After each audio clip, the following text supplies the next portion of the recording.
অসমবাসীৰ বাবে আজিৰ দিনটো এটা ঐতিহাসিক দিন।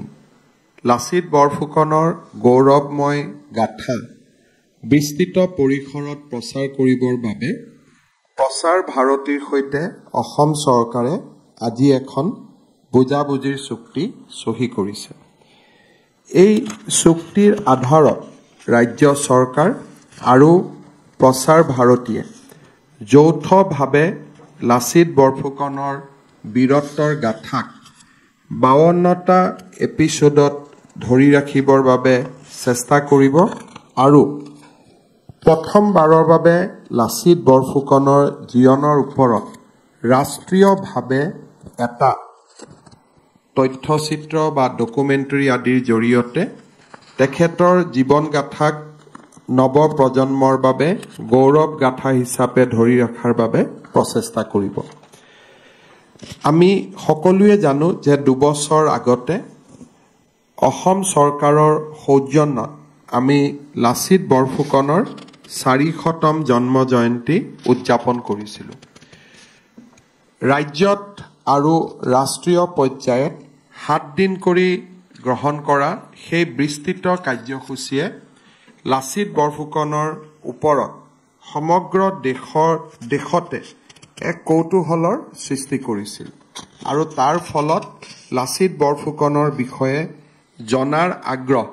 মানুহৰ মাজত বৃদ্ধি পাইছিল। আমি যদি 400তম জন্ম জয়ন্তী পালনৰ পিছত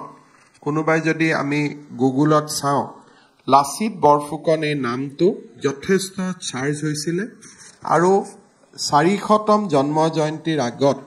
লাচিত বৰফুকনক সাৰ্চ ইঞ্জিনে যি ধৰণে ধৰিছিলে আৰু আজি তেখেতৰ নামত বহুখিনি ৰিডিং মেটেৰিয়েলছ বা বহুখিনি কথা বতৰা আজি আমি ছ'চিয়েল মিডিয়াত দেখা পাওঁ আৰু লাচিত বৰফুকনৰ বিষয়ে অসমৰ মানুহে নহয় সমগ্ৰ দেশৰ মানুহে জনাৰ আগ্ৰহো আমি ইণ্টাৰনেটত দেখা পাওঁ। ৰাজ্য চৰকাৰে ইতিমধ্যে লাচিত বৰফুকনৰ এখন সকলোৱে গ্ৰহণ কৰিব পৰা এখন কিতাপ প্ৰকাশ কৰি উলিয়াইছিলে অৰূপ দত্ত ডাঙৰীয়াৰ সম্পাদনাত আৰু ইতিমধ্যে সেইখনক আমি 24টা ভাৰতীয় ভাষাত আমি প্ৰকাশ কৰিছিলোঁ। ইয়াৰ পিছত আমি সকলোৱে জানো যে 125 ফুট উচ্চতাৰ লাচিত বৰফুকনৰ প্ৰতিমূৰ্তি প্ৰধানমন্ত্ৰী নৰেন্দ্ৰ মোদী ডাঙৰীয়াই হোলোঙা পাৰত উদ্বোধন কৰিছিল।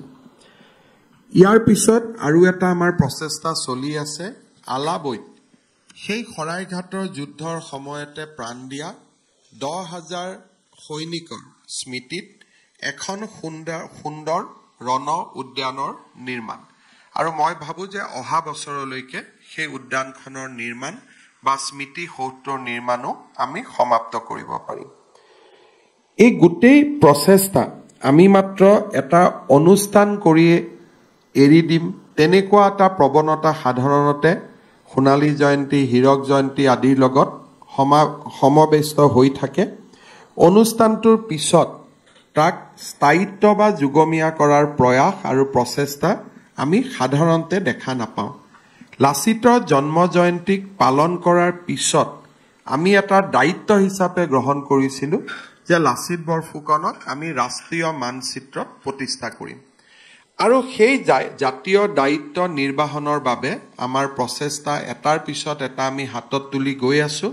আৰু আমি প্ৰতিটো প্ৰচেষ্টাতে সফলতাও আমি দেখা পাইছোঁ। প্ৰচাৰ ভাৰতীয়ে 52টা খণ্ডত লাচিত বৰফুকনৰ জীৱন বিশেষকৈ শৰাইঘাট যুদ্ধৰ নেপথ্যৰ কাহিনী, মীৰ জুমলাৰ অসম আক্ৰমণ, মোগল সম্ৰাটলৈ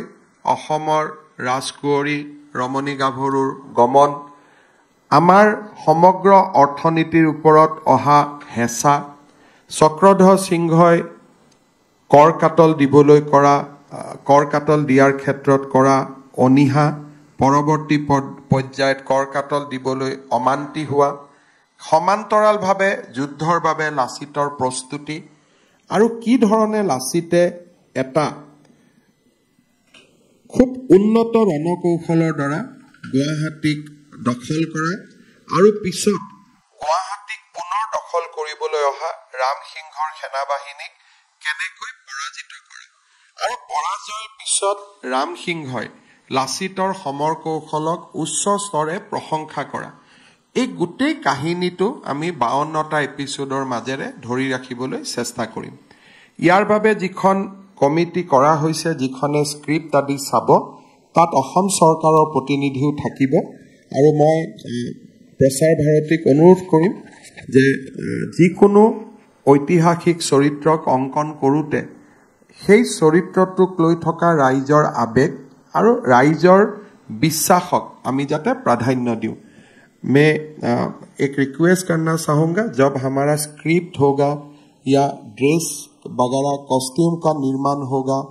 या जब भी हमारा बैकग्राउंड म्यूजिक वगैरह का निर्माण होगा मेरा निवेदन होगा कि असम का जो कल्चर है हमारे जो हिस्ट्री है और हमारे जो जनजीवन में जो विश्वास है लासित को लेके उनका साथ कॉम्प्रोमाइज ना किया जाए जरूरत होने से हम स्क्रिप्ट एक बार दिखाएगा 2 बार दिखाएगा 3 बार दिखाएगा कॉस्ट्यूम वगैरह हम 2-3 बार दिखाऊंगा इसलिए लोगों का एक सेंटीमेंट एंड इमोशन अटैच्ड होते हैं तो हमें बहुत ही जल्दी करने का बजाय हमको देखना चाहिए ये एक हिस्टोरिकली करेक्ट डॉक्यूमेंट्री बने इसका विषय में हमें पूरा ध्यान देना चाहिए नहीं तो लोगों का एक स्वाभिमान में खेद पहुंच जाने से पूरा प्रोजेक्ट को in spite of good effort project में ही क्वेश्चन मार्क आ जाते हैं तो मेरा निवेदन होगा कि इसको बहुत ही वो समय का जो हमारे हिस्ट्री था हमारे इतिहास था उनको अप्रिशिएट करके हमें बहुत ही सेंसिटिविटी का साथ इसको ट्रीट करना पड़ेगा फिल्म को डॉक्यूमेंट्री को सो दैट कोई स्टेज में लोगों का दिल में कोई खेस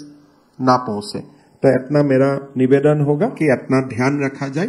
बाकी मेरा विश्वास है कि प्रसार भारती बहुत ही अच्छा क्वालिटी प्रोडक्शन करेगा আগলৈ গৈ মোৰ মনত কেতিয়াবলৈ ইচ্ছা থাকিব যে লাচিত বৰফুকনৰ ওপৰত খুব হাই কোৱালিটি 3 ঘণ্টাৰ সিনেমা এখন কৰা যিখন নেকি খুব হাই কোৱালিটি হয় কমাৰ্শিয়ালি এণ্ড হিষ্টৰিকেলি দুইটা দিশৰ পৰা তেনেকুৱা এখন সিনেমা কৰাৰো আমাৰ ইচ্ছা থাকিব আৰু ডেফিনেটলি আমি সেই ধৰণে আগুৱাই গৈ থাকিম পুনৰ এবাৰ প্ৰচাৰ ভাৰতী আৰু অসম চৰকাৰৰ সাংস্কৃতিক বিভাগক ধন্যবাদ জনাই মই মোৰ বক্তব্যৰ সামৰণি মাৰিছো ধন্যবাদ